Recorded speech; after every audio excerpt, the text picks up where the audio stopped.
എങ്ങനെയുണ്ടായിരുന്നു എന്റെ പാട്ട്? ഹായ്, വളരെ മനോഹരായിരുന്നു. രാജു, കഥയും പാട്ടും പാടിയിരുന്ന് സമയം പോയതറിഞ്ഞില്ല. നമുക്ക് വീട്ടിലേക്ക് പോകാം. ശരി മിനു, നമുക്ക് പോവാം.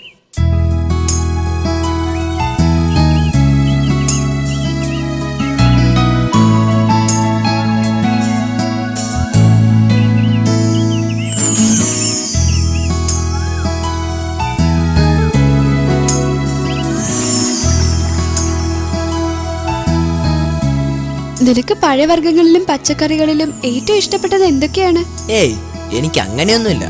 എന്നാലും നിനക്ക് ഇഷ്ടപ്പെട്ടതിന്റെ പേര് പറയൂ രാജു.